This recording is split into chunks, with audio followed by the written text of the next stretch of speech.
Hi, in this video we will see how to solve a problem to draw the shear force and bending moment diagrams of a simply supported beam which carries a triangular load, and this problem has three sections. The first one is to find the reaction forces, then the shear force and bending moment equations, and finally we will draw the shear force and bending moment diagrams.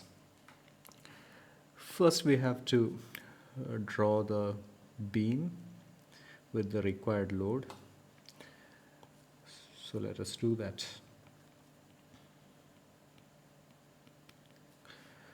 Now it is carrying a triangular load varying from 0 to 6 kilonewton per meter. So this is 6 kilonewton per meter, and it is varying from 0 to 6. 0 at A and 6 at B. So this is the diagram of the beam. Next we have to calculate the resultant force or the total load of this distributed load. So let us do that, the total load. We know that the total load is the area of the triangle, the area of the triangle, and that is half into the base of the triangle into the height of the triangle. The base is the span of the beam, which is given as 4 meters in the question.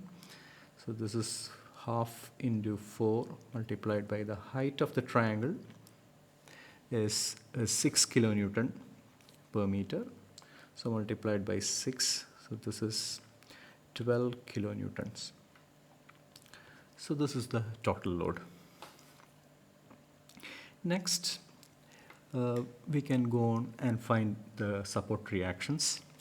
For that, we have to first, draw the free body diagram. So in the free body diagram, I have replaced the two supports with support reactions. And now we will find the support reactions. For that, we have to apply the equilibrium conditions. So the first one is the sum of the forces equal to 0. So when you add the forces, there are three forces, RA and RB, which is acting in the upward direction, and the distributed load acting in the downward direction. And we have calculated the total load as 12 kilonewton for the distributed load. So this is 12 kilonewton, which is acting downwards. So let us write the equation. So RA plus RB equal to 12 kilonewton. Now we have to also use the second equilibrium condition, which is the sum of the moments equal to 0. So to add the moments, we will take the moments with respect to the point A. Okay, so taking moments about A.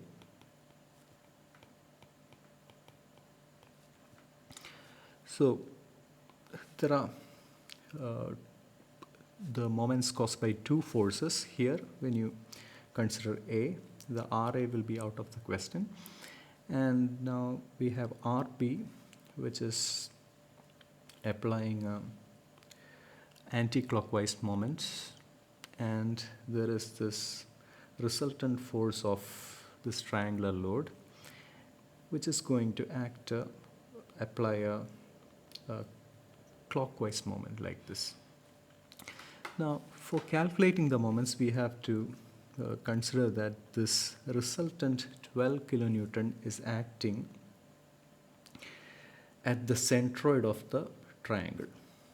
Okay, so the distance from the left end of the beam to the centroid, this distance should be 2/3 of the length.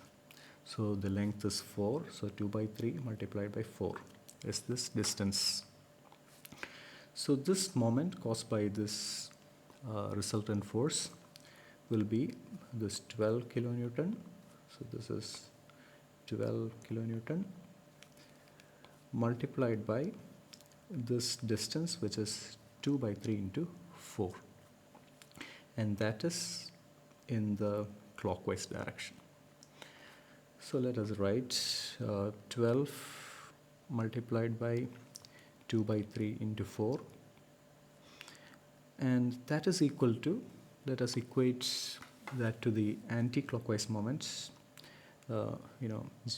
developed by the force RB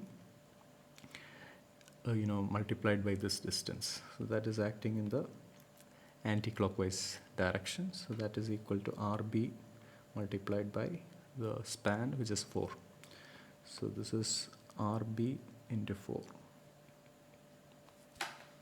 So from this we can find RB. So this 4 and this 4 will get cancelled, and RB equal to 8 kilonewton. So from this equation we can find RA equal to 8 minus RB, RA equal to 12 minus RB, which is 12 minus 8, and that value is 4 kilonewton. So RA equal to 4 kilonewton and RB equal to 8 kilonewton. This is 4 and this is 8. So these are the support reactions, RA and RB. Now we can go to the next section, which is to find the shear force and bending moment equations. To find the shear force and bending moment equations, what we need to do is we have to section this beam, okay, and then isolate the left part of the beam. So let's do that. So the left part of the beam, we can isolate it, and we can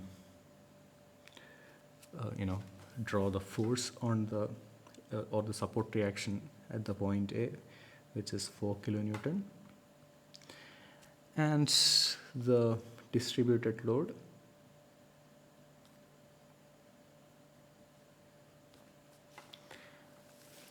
and finally the shear force which is acting at the section, and the positive direction of the shear force we'll consider it as in the downward direction. So this is V. So to find the shear force, we can use the equation or use the equilibrium condition, the sum of the forces equal to 0. And there are 3 forces acting on this isolated part of the beam now. One is this 4 kilonewton reaction at the left end. The second one is the internal force or the shear force at the section, and the distributed load along this, this much length of the beam. Now let us consider this length as x, okay, and for doing the sum of the forces, we have to find what is the total load of this small triangle. We know that force is the area of the triangle. To find the area of the triangle, let us consider this height of the triangle as y. Okay. Now we have to calculate the value of y. For that, what we'll do is we'll consider this triangle and this bigger triangle, which are both similar triangles. Okay. So in this section, let me mark this height as y. So these 2 similar triangles are this one, okay, and the second triangle is this one. So from these 2 triangles, we can, this distance is x. We can write y by x equal to 6 divided by 4. Okay, y by x equal to 6 divided by this base of the triangle. From this equation, we will get y equal to 6 by 4x or 3 by 2x. Okay, so if y equal to 3 by 2x, we can see that the total load is the area of this triangle, that is half of this x multiplied by y, which is 3 by 2x. Okay, so let us write that sum of the forces equal to 0. First, on the left hand side of the equation, let me write all the downward acting forces. One is V, and the second one is this triangular force. Okay, so that is V plus this force is half of x multiplied by this length is 3 by 2x. So half of x into 3 by 2x, and this is equal to the upward acting force, which is 4 kilonewton. So this is equal to 4. Okay, so if you simplify this, you will get V equal to 4 and minus 3 by 4 x square. So this equation, let us mark it as equation 1, is the equation for the shear force. Now we can also find the bending moment equation. For that, we need to use the second equilibrium condition, which is the sum of the moments equal to 0. So when you take the moments, always make sure that you take the moments about the point which is in the section. Okay, about this point. So let us now write the sum of the moments equal to 0. So at the section, we have to consider the bending moment, that is the internal moment at the section. So let us mark it as M. So always mark the positive M as the curved arrow curving upwards. This is considered as positive. So if you write the sum of the moments, there are 3 moments acting. One is this internal bending moment, which is in the anti-clockwise direction. Then the second, the moment caused by the force of the triangular load, which acts at the centroid. The resultant acts at the centroid. Let us mark that. So there is this resultant acting at the centroid. And that force is going to develop a moment, which is this force multiplied by this distance. And we know that this distance is 1/3 of the total distance, which is x. So let us mark this small distance as x/3, this distance. Okay. Also, we have to find what is this force. Okay. So that force we have already calculated here, which is 3/4 x square. Okay. So let me write that as 3/4 x square here. And there is also one more moment which is acting in the clockwise direction, where the moment equal to 4 multiplied by this distance, which is x. So let us equate this. First, all the anti-clockwise moments, which are, one is the bending moment at the section M, plus this 3/4 x square multiplied by this distance x/3.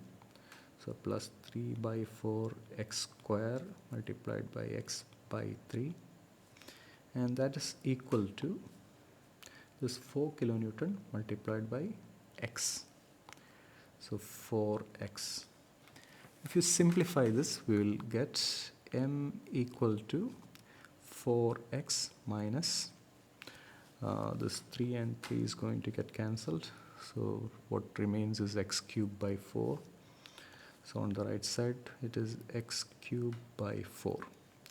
So let us mark this equation as equation 2, which is our required bending moment equation. So this shear force equation is this one, 4 minus 3/4 into x square. And the bending moment equation is this, which is 4x minus x cubed by 4. Now using these equations, we can go on and draw the shear force and bending moment diagrams. Now let us see how to draw the shear force and bending moment diagrams for this beam. So to draw the shear force and bending moment diagram, we have here the beam with all the loads shown, and we can draw the graph below the beam. So the first one is the shear force, and this is the x-axis, which is the length of the beam, and for the shear force diagram, the y-axis is the shear force V. Okay, and here in the beam at the left end, x value is 0, at the right end the x value is 4.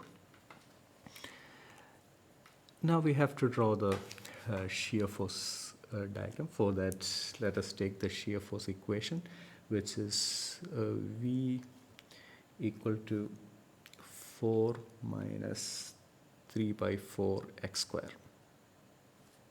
What we will do is calculate the value of V at the left end of the beam, which is at x equal to 0, that is this point, and also at the right end of the beam, what is the value of shear force, which is x equal to 4. So at x equal to 0, we will get shear force B equal to this. When x equal to 0, this gets cancelled and V equal to 4. And at x equal to 4, we have V equal to 4 minus 3 by 4 into 4 square. We are going to get minus 8 kilonewton. So we have the value of shear force at x equal to 0, which is 4 here, and at x equal to 4 we have minus 8 kilonewton. Now we can mark these two values. So let us mark here x equal to 0, we have shear force equal to 4, and at x equal to 4 we have shear force equal to minus 8. And we know that this curve of the shear force diagram is a quadratic, or in x square, so that means it is going to be a parabola. So let us draw a parabola connecting these two points, this point and this point. So let me draw that.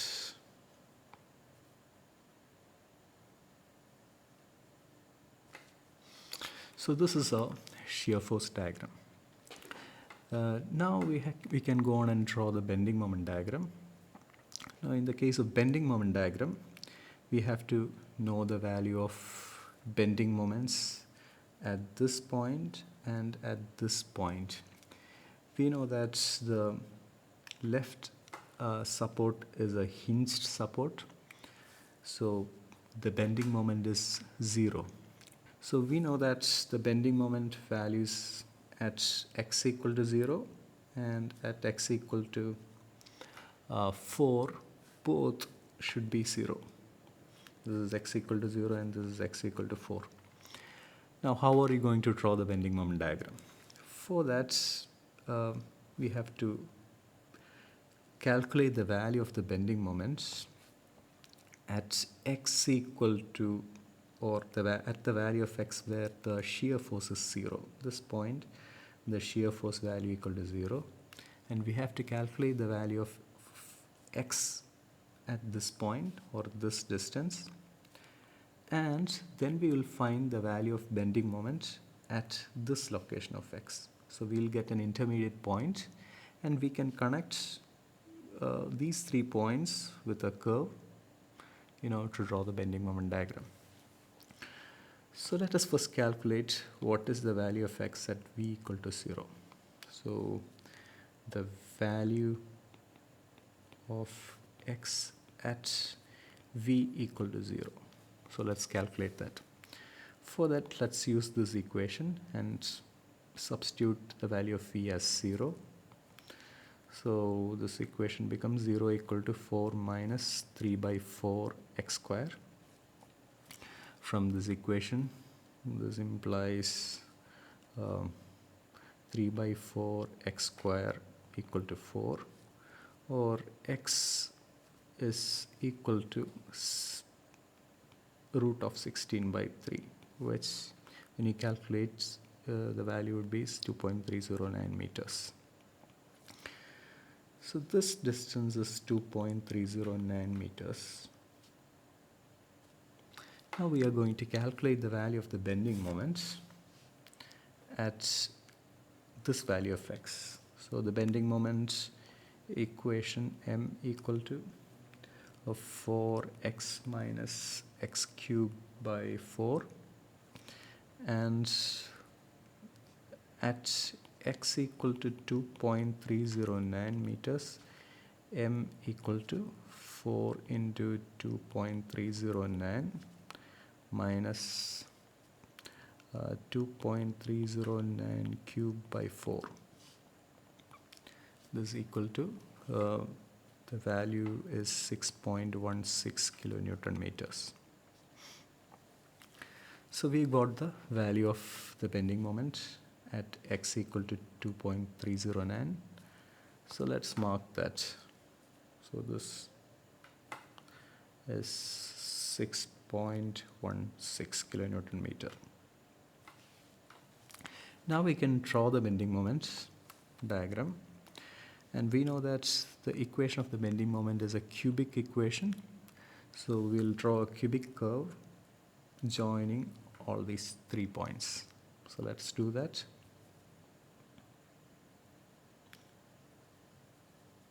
Okay, so this is our bending moment diagram. Okay. Also, it is interesting to note that at the point where the shear force value equal to 0, the bending moment value would be maximum, because we know that the equations connecting shear force and the bending moment is V equal to dm by dx. Okay, and the value of V is 0 here, so this value is 0. So this equation becomes dm by dx equal to 0, or dm by dx is the slope of the curve. So at this point, this is the slope, and when slope equal to 0, it is a maximum value. Okay, so this is the maximum bending moment of this developed in the beam. So this is how you draw the shear force and bending moment diagram for this triangular load. Thanks.